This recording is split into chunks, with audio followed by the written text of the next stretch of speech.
আসসালামু আলাইকুম রহমতুল্লাহি ওয়া বারাকাতুহু। সম্মানিত দর্শক, নাস্তিকদের একটা কমন প্রশ্ন হচ্ছে যে আল্লাহ তাআলাকে কে সৃষ্টি করেছেন? এটা হচ্ছে নাস্তিকদের কমন একটা প্রশ্ন। তো তারা চাই হচ্ছে যুক্তি দিয়ে তাদের জবাব দেওয়া হোক, তাদের এটা খাহেশ। কোরআন হাদিস যেহেতু তারা বিশ্বাস করে না, যুক্তির উপরই তারা নির্ভর, সেহেতু যুক্তি দিয়েই তাদেরকে একটা জবাব দেওয়ার চেষ্টা করবে ইনশাআল্লাহ। সম্মানিত দর্শক, দেখেন, গাড়ি অথবা ধরেন একটা মেশিন বা ইঞ্জিন যদি একা একা চলতে না পারে, তাহলে সাধারণভাবেই এটা বোঝা যায় তাহলে এত বড় পৃথিবী, এই মহাকাশ, এত কিছু তারা কিভাবে নিজে নিজে নিয়ন্ত্রিত হয়। নর্মালি একটা গাড়িকে আপনি ড্রাইভার ছাড়া চালাতে পারবেন না, কোনো মেশিনকে কোনো অপারেটর ছাড়া আপনি চালাতে পারবেন না। তো যদি এই আপনা থেকে আপনা জিনিস কারো মাধ্যম ছাড়া না চলে, তাহলে এই গোটা বিশ্ব কিভাবে কোনো স্রষ্টা, কোনো কর্তা ছাড়া চলতে পারে? এতটুকু জ্ঞান নাস্তিকদের মধ্যে নাই। কতটা অজ্ঞ তারা! নর্মালি বুঝুন, একটা ঘটনা দিয়ে আপনাদেরকে বুঝাই।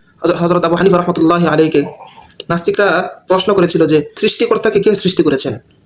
তো তিনি স্বাভাবিকভাবে একজনকে প্রশ্ন করলেন, একজনকে বললেন যে ১ থেকে গণনা করা শুরু করো। তখন যখন ১, ২, ৩, ৪, ৫, ৬ এভাবে ১০ পর্যন্ত গুনলেন, তখন আবু হানিফা রাহমাতুল্লাহি আলাইহি বললেন যে আবার পিছন থেকে গোনো, উল্টা দিকে আবার গুনে যাও। আবার ১০, ৯, ৮, ৭, ৬, ৫, ৪, ৩, ২, ১ এই পর্যন্ত গোনার পর আবু হানিফা রাহমাতুল্লাহি বলতেছেন এরপরে কেন গুনতেছ না? তখন বললেন যে এরপরে তার সংখ্যা নাই। তখন ইমাম আবু হানিফা রাহমাতুল্লাহি আলাইহি বললেন যে যদি একের আগে কিছু না থাকে, তাহলে বুঝে নাও যে আল্লাহ তাআলার আগে কেউ ছিল না।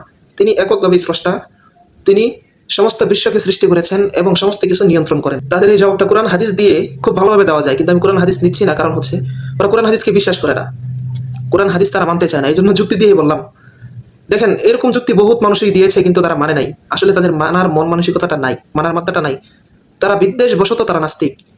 এরকম যদি হতো জ্ঞানের কমতি থাকার কারণে, ইসলাম সম্পর্কে কম জ্ঞান থাকার কারণে তারা নাস্তিক হয়েছে, তাহলে তাকে বুঝায়া আবার সঠিক পথে আনা যেত, সিরাতে মুস্তাকিমের পথে আনা যেত। কিন্তু তারা বিদ্বেষ পোষণ বশত তারা নাস্তিক হয়েছে, তারা ইসলামের ক্ষতি করার চেষ্টা করতেছে। তো এই সমস্ত নাস্তিকদেরকে কখনো বোঝানো সম্ভব না। কোরআন হাদিস তো তারা মানবে না, যার কারণে কোরআন হাদিস দিয়ে কোনো দলিল বা কোনো আয়াত হাদিস উল্লেখ করলাম না। শুধুমাত্র তারা যে যুক্তির উপর নির্ভর করে চলে, ওই যুক্তি দিয়ে জবাবটা দিলাম। সম্মানিত দর্শক, তো আজকের কথা এই পর্যন্তই। এই সংক্রান্ত আরো যদি কোনো কথা থাকে, জানার থাকে, আপনারা অবশ্যই কমেন্ট বক্সে জানাবেন, ইনশাল্লাহ উত্তর দেওয়ার চেষ্টা করব। আর ধারাবাহিকভাবে ইনশাল্লাহ নাস্তিকদের বিরুদ্ধে কথা বলেই যাবো ইনশাআল্লাহ। আল্লাহ রাব্বুল আলামিন সকলকে হেদায়েত দান করুন, আমিন। সকলে ভালো থাকবেন, সুস্থ থাকবেন। আসসালামু আলাইকুম ওয়া রাহমাতুল্লাহি ওয়া বারাকাতুহু।